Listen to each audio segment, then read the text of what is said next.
Good afternoon. It's Monday, the 22nd of July 2019, just after 1 o'clock. Welcome to UK Column News. Your host today, Mike Robinson, myself, Brian Gerrish, and I will say do not adjust your sets because the backdrop is the view over Plymouth Sound, so quite a lot of fog at the moment. Well, it is foggy over Plymouth today. It wasn't foggy in the Straits of Hormuz on Friday, which is a bit unfortunate because it meant that the Iranians captured a tanker. So this was a Stena Impero seized by the Revolutionary Guard on Friday. This was after Tehran said that the tanker was violating international maritime rules. Well, the Iranian press have released some images of this today. There were video over the weekend and so on. They did get these images out despite the fact that Twitter has now suspended, I think, 4 separate Iranian media organizations suspended their accounts. So they can't be pushing out any information from the Iranian side at all. We're apparently not supposed to know what they have to say, Brian. Well, no, and we're going to have a look at how some of the Western media has been compiled around this incident. So it's beginning to look as though on one hand we've got a coordinated media response, and on the other hand we're going to block the Iranians from being able to put their side of what's happening. Absolutely. So over the weekend, a recording was released of radio exchanges between HMS Montrose and the Revolutionary Guard. The Iranians can be heard saying to the British that it wants to inspect the tanker for security reasons.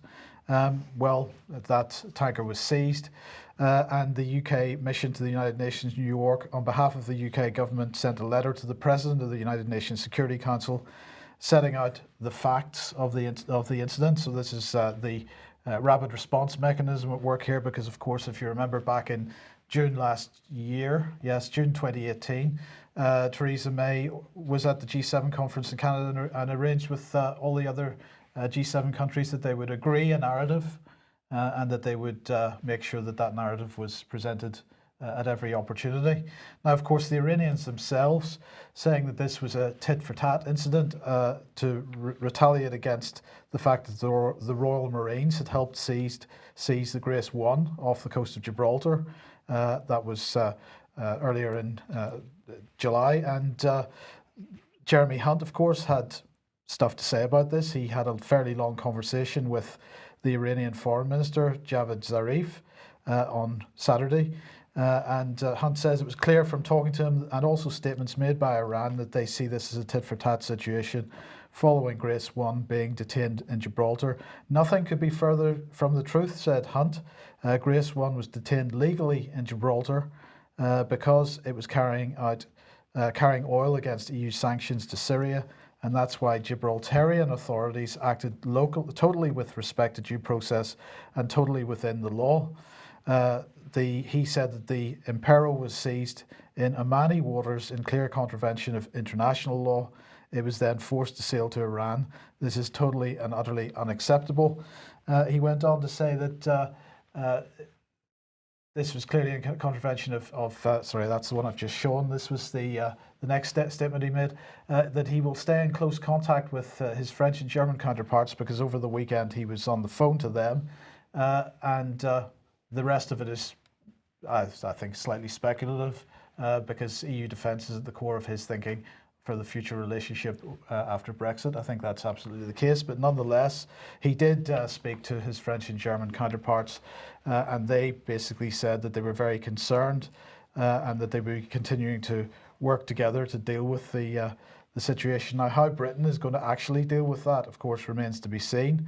Hunt is expected to give a briefing to the House of Commons later on today, and to BBC, a whole bunch of others reporting today that Theresa May is once again chairing a COBRA meeting today. There have been other COBRA meetings taking place over the weekend to discuss the potential response. We haven't heard as yet what form that response might take. No, this is true, but of course we need to be reminding people that the backdrop to this is for major military action against Iran. So this isn't just simply incidents with tankers. The backdrop is that the Americans in particular have been unbelievably aggressive with wanting to take on Iran, and the UK as usual is following along with that line. So if you haven't heard the audio, which was the conversation between the British frigate Montrose and the Iranian authorities as they were talking to the tanker, you can pick this up in a number of places. This was one of the BBC images that went with the soundtrack as you listened to it. And if I remember correctly, this is the presumably the captain of Montrose saying to the tanker, "I reiterate that as you are conducting transit passage in a recognised international strait," and he goes on to say that you're conducting your lawful business. So the inference is that what the Iranians are doing is unlawful. But what caught my eye on this BBC clip was this little bit at the top. It says audio, British maritime security firm Dryad Global. Now there was a number of things that caught my eye with this. The first one is I'd never heard of this company before. The second one is the Dryad sounded remarkably like HMS Dryad in Hampshire, which is where the Royal Navy's warfare courses certainly used to be conducted, and I believe that that's still the case. So that seemed to be a little bit of a coincidence, but I was just curious as to who they were. And let's have a look at what we discovered. Well, this is Dryad Global tweeting out, "I want to inspect the ship for security reasons. Hashtag exclusive VHS audio from MV Stennet Impero and British warship HMS Montrose. Please confirm that you are not intending to violate international law. More evidence showing no legal basis for the seizure, ? Now, I was curious as to how this company, Dryad Global, had got hold of the exclusive right on what was a public, I use public in a light-hearted way, because anybody who had the equipment to pick up that audio would have been able to hear it on VHF. But nevertheless, this company suddenly says it's got the exclusive to the conversation a British warship was having with the Iranians and the tanker. So who released this, Mike, is an interesting question. Well, it goes on. They did a whole series of tweets. So this one has a little bit more of the conversation. "If you obey, you will be safe. Alter your course." That is what the Iranians were saying. "If you obey, you will be safe. Alter your course." And then ... "Under international law, your passage must not be impaired, impeded, obstructed or hampered." That's what came back from the British frigate. So where does this take us? Well, more tweets, very good information on the Gulf situation from Phil Diacon. And we've got Dryad Global again. "The US is turning the screw further on Iran's already faltering economy, and Britain finds itself in an awkward position." So now we've got a bit wider comment on this, Mike. And of course, the image attached to the clip is Al Jazeera. We're going to come on to their report in a second. But here is Phil Diacon himself. Very good information on the Gulf situation. And now we've got a picture of this gentleman. So jump to Al Jazeera's, and this is part of their report on the tanker incident. And in the backdrop, you can see their key people. Now we've got Dr. Ansira Basiri Tabrizi, who's a research fellow at RUSI. So this brings us more or less back into the British government, really, Mike. And as David Ellis would certainly say, RUSI is really UC, because this is totally part of the European Union system. We've got a gentleman from Tehran University, head of American Studies, that's Sayed Mohammed Morandi. And then on the right, we've got our British expert, Phil Diacon, who describes himself as the managing director of Dryad Global. So what do we know about Dryad Global? Well, it seems to start with this gentleman, Graham Christian Gibbon Brooks. He's an ex-Royal Navy warfare officer, specialises in mine warfare, has got a very good Royal Navy history behind him. He's certainly a very competent, sorry, having problems with my words today, competent individual. And he appears to have set up Dryad Maritime Limited. This then becomes Dryad Global Limited. Some of this is still not entirely clear, but you can certainly see all the company data online. And we've got a more recent change into HHCIB Limited. I found that one fascinating because I didn't really understand what that was about and what that would mean to the average individual. And this then becomes the body Dryad Global, experts in global issues and maritime security risk management. So let's bring in Phil. Now he's linked with a company called Dryad International Limited. He's an ex-RAF fighter pilot, and he joins in with Dryad Maritime on the 1st of August 2017. You can find this information online quite easily. But we've got another company in the wings, Degama Maritime, run by what appears to be a husband and wife team, Stephen Richard Monk and Wendy Joy Monk. They've been working more with the massive cruising yacht industry, giving them advice on risks, navigational risks, pilotage risks, all totally above board. But it's interesting to see how the links come together, because if you go to Degama Maritime, they actually say, well, we're now working with Dryad Global. So it's a nice little circular system, and we say, okay, what's particularly interesting in that? Well, let's come back to Mr. Diacon here, because if you look at some of the images, some of the information online, we can start to see that we're linked in with a particular company called Evoke International. And when you're looking at his data, the website named appears to be the Evoke one. So that was quite interesting. Let's have a look. Here's Evoke on the website, Evoke International. And if we get into the detail of that, top left in the blue box, it's saying that basically we are a company that supports military veterans, and we're also a company supporting women and run by women. So this seems to provide some sort of background to the original startup of the Dryad companies. But they're also saying that basically their job is to change perceptions. Very, very big, very powerful media company. And if you get into the detail here, you can say, well, of course, they've been working with the US military, US Department of Defense. So this is a very high-level company that clearly has got immense power and clout in the Middle East and other places. For propaganda? Well, it's for everything, because they're talking about media campaigns, they're talking about changing the way people think, they're talking about controlling media. And really you need to go to this one here, because it says Evoke uses a comprehensive range of media to effect change across commercial, political, cultural, social and psychological boundaries. It's sensitive and low key. We've certainly found that, and adept at matching medium and content to the environment and culture. So you start to say, well, who are these people? And this is where it gets very interesting, because we can bring some of them in here. We've got Barak Sina, who's the gentleman second in from the right of your screen.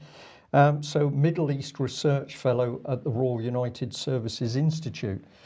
So in the original interview on Al Jazeera, then they had somebody on from RUSI, Yeah. and then they had somebody on that was linked to RUSI. So Yeah, through a broader connection, but still, it seems all a bit incestuous. it's a bit incestuous. It's a bit difficult to find out who's who, who's actually working with who and who's not. But this is the whole point of talking about it. If anybody can help us with some of these links, we'd be delighted for that help. But this gentleman, Barak, we've got Barak Sina. He's lectured at NATO Parliamentary Assembly and led numerous strategic workshops at NATO. So this is a key man, heavily tied in with the West and West military policy.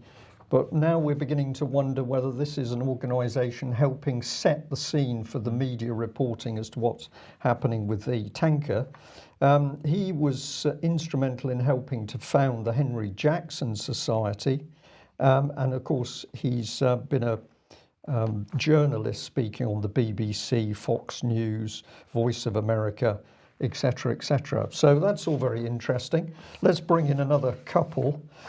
We've got Stephen Didier. He's the gentleman with the goatee beard, third in from the right. And he's got 26 years of experience as a government professional in law enforcement operations. So this is a man with law enforcement training, homeland security, types of training, ammunition. This is a very heavyweight man. He's dealt with the US Department of Homeland Security's Federal Law Enforcement Training Center, but he's also saying that he's been employed really wide with worldwide US and allied agencies, helping them train all of their anti-terror and law enforcement training. And now he's in the media. And now it would appear he's partly in the media. And for our viewers and listeners will stay with us, let's have a look at this one. This is the lady Leah Tedrow, who's on the left of your screen. She's a seasoned strategic communications, internal, external marketing expert, specialising in mass media and public relations campaign in conflict, post-conflict and developing countries, with over 20 years experience in global media. And what's her background, Mike? Well, her background was 11 years experience in the US Army as a military broadcast journalist, producing multiple award-winning programs and documentaries. And then she's really boasting that she went on to be very active as a US strategic communications campaigner in the Middle East, where she says that at one point they put together a project which grew, and ultimately, if the information on this website is to be believed, it was worth £20.6 billion. So these are pretty heavyweight people that seem to be in somewhere into this very foggy, soupy mix, helping create the media environment in the Middle East at the moment. Well, we can add a little bit more. Let's come back to the original founder of the Dryad Company. I just remembered that when I read through a report on this gentleman from the Business Insider, there was this little one. When I started the company, I was mentored by personal friends and owners of a technology company who are advocates of ex-servicemen and helped me develop a business plan for the concept. So that's all positive stuff, but he doesn't name the company. I just wondered whether it was actually Evoke. I haven't been able to get in contact with this gentleman today, but it's interesting that Evoke says a service disabled veteran and woman-owned business in strategic communication, international strategic communications and marketing. So I think we're going to say to people, rather murky, difficult to pin down who's who, but fascinating how these individuals are suddenly being used to report on the situation with the tanker in Iran.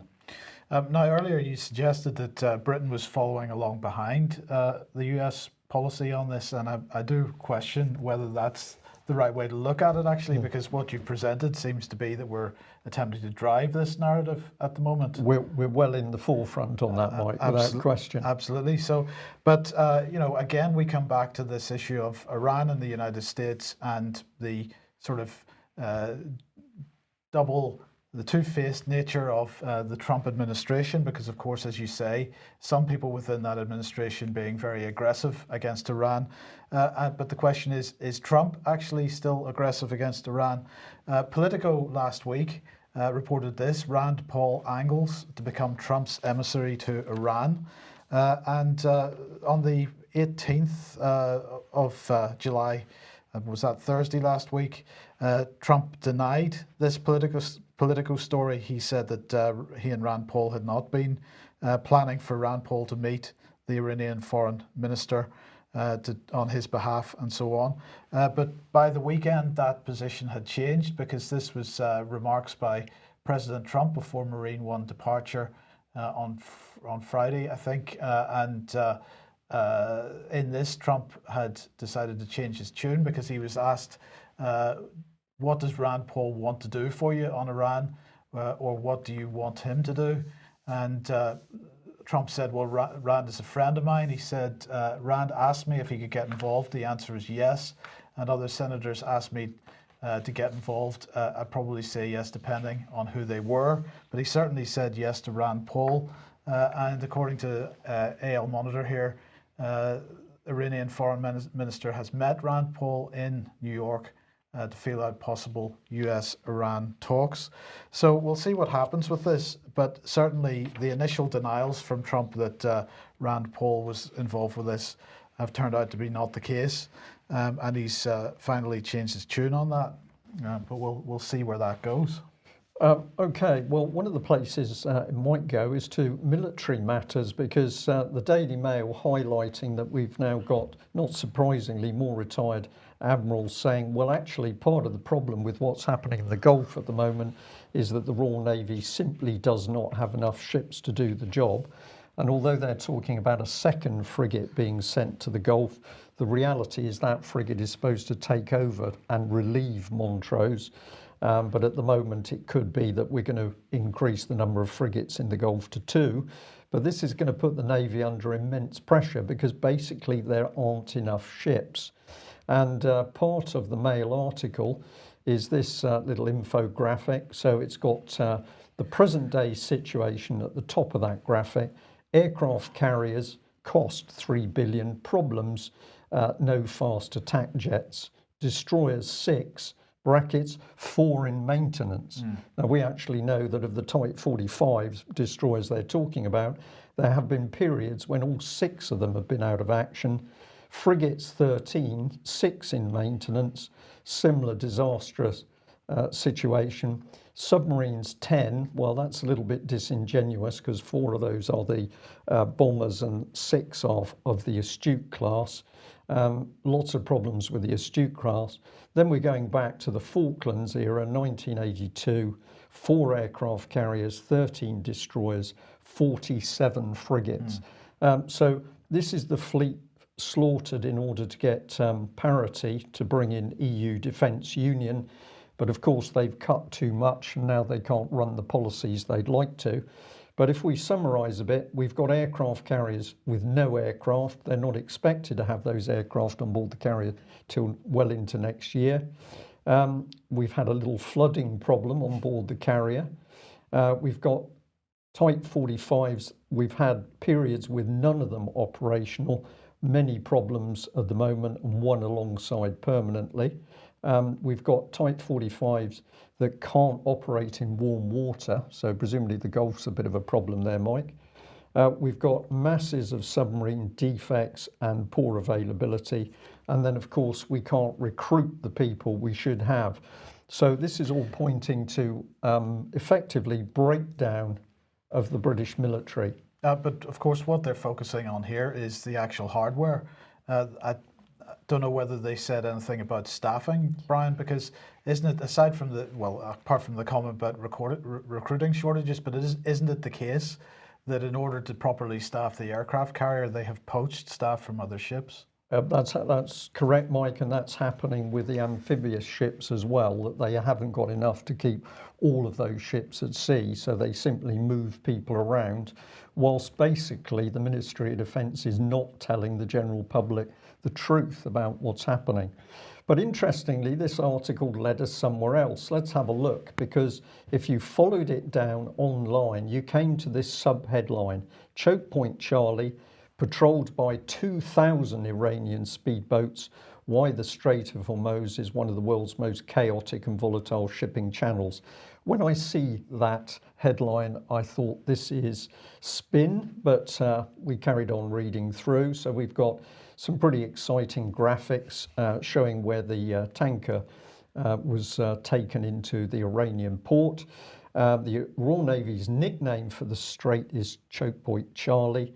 Larger vessels are obliged to transmit their position, but those rules do not apply to the numerous smaller craft. And then it says, I spent my formative years in the RAF before founding a maritime intelligence service. And I was curious about that.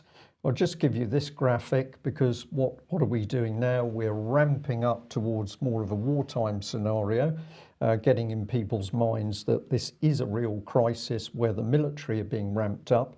But who produced this little article? Well, it's our old friend Phil Dacon, who is mentioned at the very end of the article. So Al Jazeera, BBC, Daily Mail, it's as though there's one common thread to the reporting that's being unleashed on the British public. Well, and of course, this is something that we see in so many stories now where many of these stories aren't originating with the publisher. They're not originating with the Mail or the BBC. They're originating from some third-party PR organisation. You don't know who they are. It's published in the name of a reputable media source. Yeah. But you've no idea what the actual source of the information is. As that article spreads, right? It's from one source. Yeah. Okay, good news, Brian. The DSTL is to develop unmanned aircraft for the RAF. This is a new project. It's being called Lightweight Affordable Novel Combat Aircraft, LANCA. The LANCA concept, it's to offer additional capability deployed alongside fighter jets like the F-35 and the Typhoon. So basically it'll be swarms of drones which will fly alongside the F-35 and the Typhoon in order to provide extra data for these aircraft and extra protection for these aircraft. Right. Well, I'd be interested to know whether these are supersonic drones, Mike, because I rather think they won't be, but maybe they are. That's a couple of models there, so they don't look terribly supersonic to me. No, okay. But anyway, this is called Project Mosquito. It has two planned phases. Phase 1 has been announced, and we'll come on to that in a second. Phase 2 will select two of the Phase 1 solutions to further mature the designs.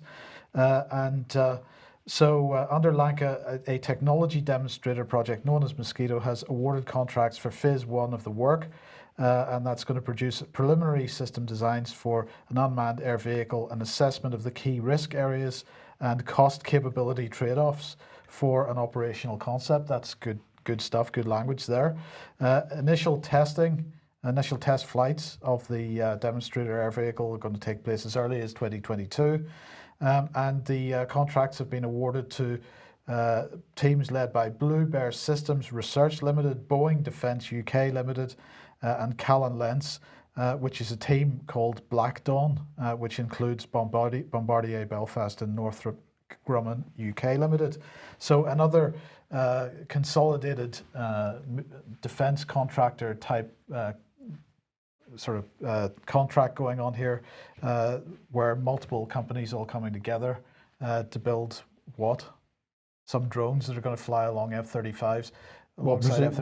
Presumably to support the F-35s, because we're now not confident the F-35s can do their job. Well, I think that seems to be the situation, yes. Okay, now if you like what the UK Column does, you'd like to support us, then please head over to ukcolumn.org/community. Where there are options for doing that there. And a reminder of AV 10.1 tickets available at alternativeview.co.uk. That's taking place on the 27th of October. The tickets are going quickly, so if you want to go to that, probably best to organise that sooner rather than later. And that's in Kensington, in the Holiday Inn in Wrights Lane, Kensington, on the 27th of October. And I'll say again that Ian Crane's got the timing and the title of that spot on, Pantomime of Politics, which of course is what we're seeing unfold by the second as we wait the great news. Right, now freedom of the press, this is absolutely essential, as we know. Now back in February, Dame Frances Cairncross released the Cairncross Review, which was all about what she described as a sustainable future for journalism. Well, taking some of the advice from that, Jeremy Wright, who is the Secretary of State for Digital Culture, Media and Sport, has now agreed £2 million pilot to support public interest journalism in the UK. So this is going to be called the Future News Fund. Well, our old friends Nesta will get the opportunity to distribute that money. That's good stuff. So what is this all about? Well, here we go. It's going to have particular focus on helping providers of local and regional news. It will be used to fund a number of different initiatives, allowing publishers to test or expand new ways of providing sustainable public interest news. The government hopes these publishers will benefit from the fund's testing of new business models and greater use of data. And the pilot could also be used to fund a future news prize. So this is all good stuff. And well, here's Jeremy Wright. He had to say, a strong and independent press is vital for a healthy democracy to thrive, and the government is committed to securing its sustainability. I'm feeling much better for that. He went on to say, while we're still developing our full response to the Cairn Cross review, our plans to open a pilot fund now will help papers explore innovative ways to provide the public service journalism that citizens need and deserve. So the government will publish its full response to the Cairn Cross review later in the year. We will obviously report that at the time. But in the meantime, they are clearly attempting to build on the public service journalism initiative, which of course is one of the things that the BBC was funding journalists to report this type of local public interest news. We clearly want to control the narrative from the most local to the most national and international news. And the money's going to be made available to do it, Mike, of course, is the key thing, isn't absolutely. it? So do you think we might get a Nesta grant? No. No. Well, just to keep up people's confidence in our MPs, The Guardian here reporting this one Tory MP, Charlie Elphick, charged with sexual assault. Prosecutors say MP faces 3 counts of the charge involving 2 women. Now this is going back some years, 2016-17. I think I'm correct in, first offence in 2007 and a second in 2016. So it says here that basically he was suspended from the Conservative Party in November 2017 after allegations were made against him, were referred to the police. But on the 12th of December last year, the MP had the Conservative whip reinstated ahead of a confidence vote in Theresa May. I see. So it doesn't matter what criminal offences you're charged with.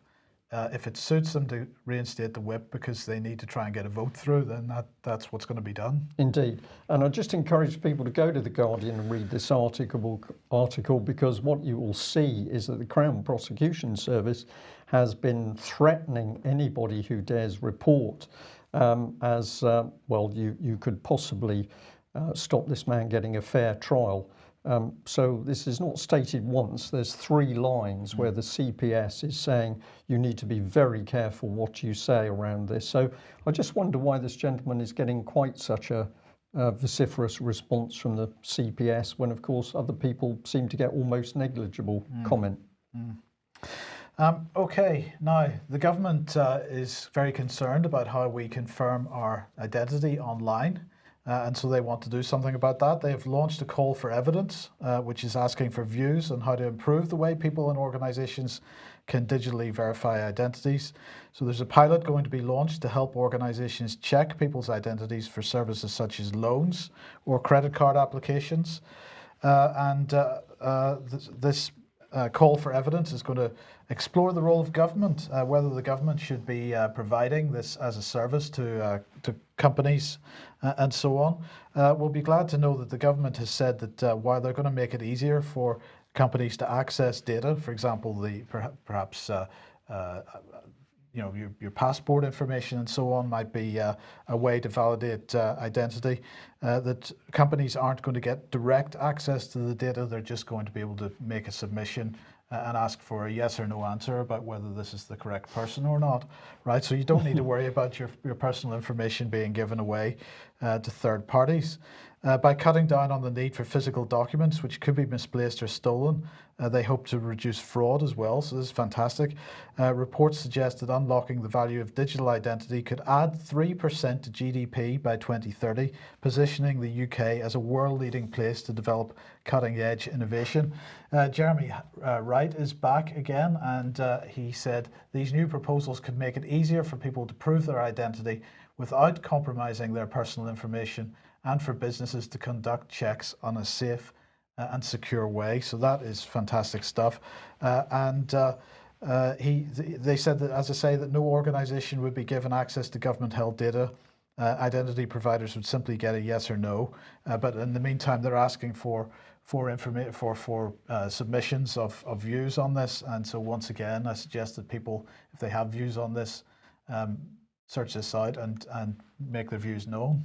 And I'll add, Mike, that if you visit somebody in a high security prison, you're now getting a finger scan, at least one, a finger or thumbprint scanned.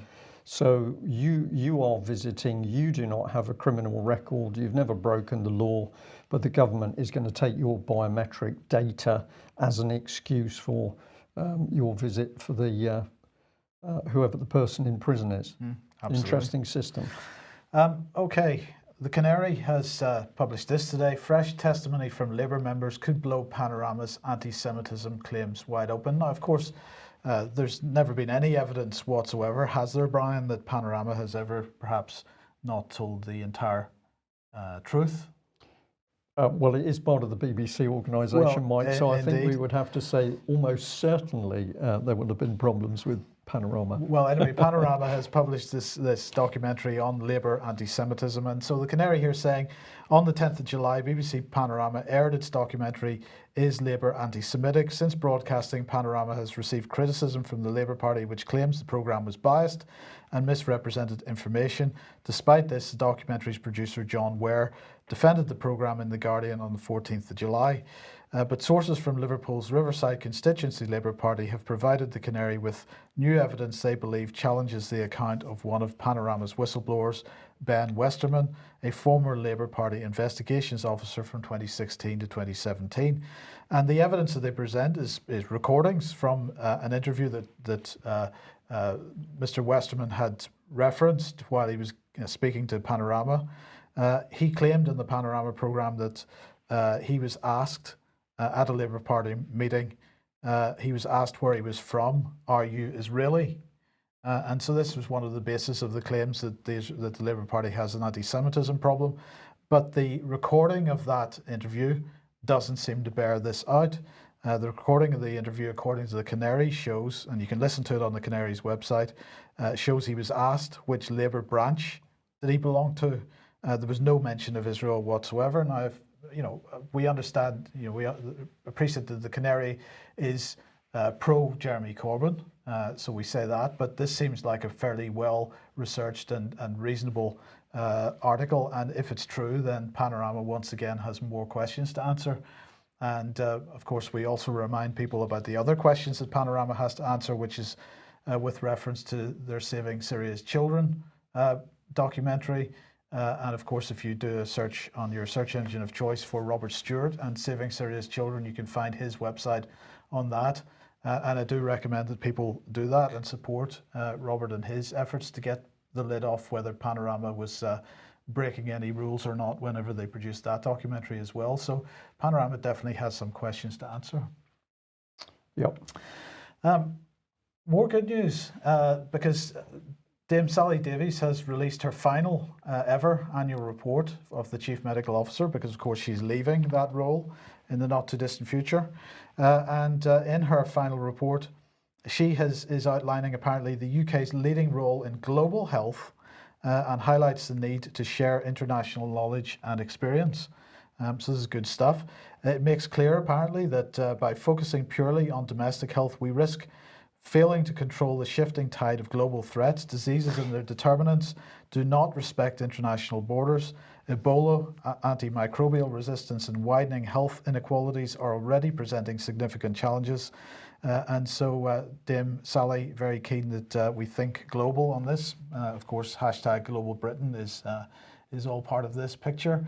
And what does she have to say here? Investing in global health is a smart thing to do because it's in our mutual interest. It creates a better world for us and for future generations. It also helps to keep our population safe. This is all the newspeak language, Mike, just pouring out. So this is not real cognitive thought in this lady. This is spewing out the. Well, absolutely. And what I couldn't work out, Brian, was that if we go back to there was no mention of global supply of wet wipes, no mention of that whatsoever. And in fact, Novichok wasn't mentioned in the Ebola was mentioned, antimicrobial resistance is mentioned, but there's no mention of the use of biological weapons in cities in the south of England at all. So no. I think she missed a trick there. Or maybe not. Well, what's coming? The Daily Mail here had this little interesting headline: computer software used to prevent people joining ISIS and the Ku Klux Klan could be aimed at anti-vaxxers to stop them spreading dangerous myths online. Fantastic article, well worth reading. It's the subtlety of the whole thing. So it says here, anti-terror computer software could be used to target people spreading lies about vaccines.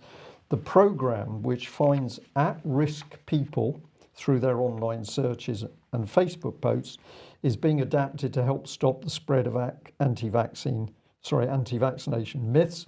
It works by finding those who are reading or watching dangerous content and instead shows them adverts to get help or sending them direct messages.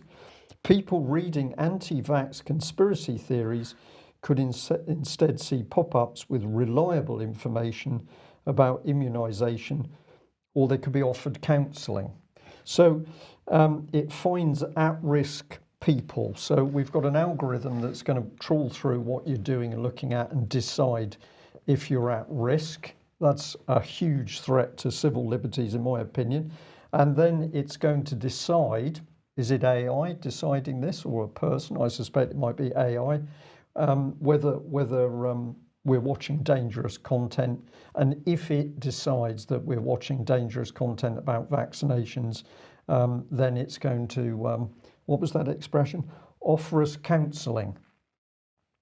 Yes. So just so that everybody understands, what that means is that every communication between your web browser and the web server that you're going to look at is going to be assessed, analysed.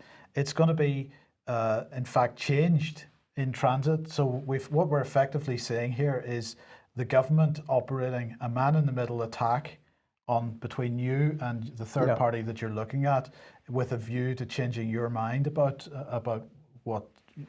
the stuff you're reading. This is worse than China.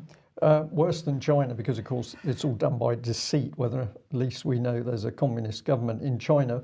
But thanks to the Daily Mail for putting up this graphic, because it says a report by Wellcome, the Wellcome Trust, estimated the percentage of people worldwide who believe vaccines are safe.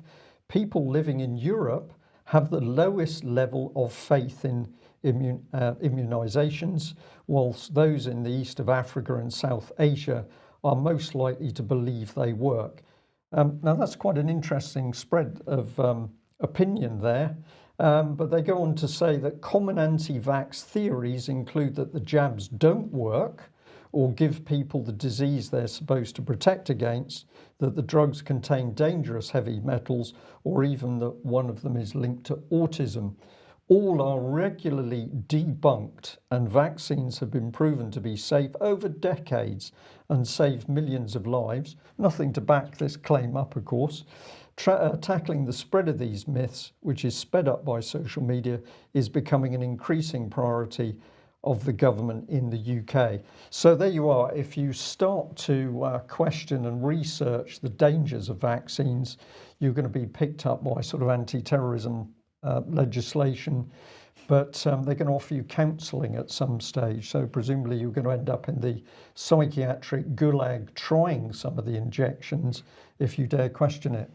Brilliant system, isn't it? It is. So if you're listening to the UK column worldwide today, Really, we are the seat of everything: justice, morality. We're going to look after the world's health. What else are we going to do? We're going to stop all wars by invading Iran, probably. We're not going to do it. The British government is. Well, the British government is going to do it. Yeah, absolutely. Yeah. Okay, that brings us to the end of today's news. Thank you very much for joining us. We will be back at the same time on Wednesday. Bye-bye.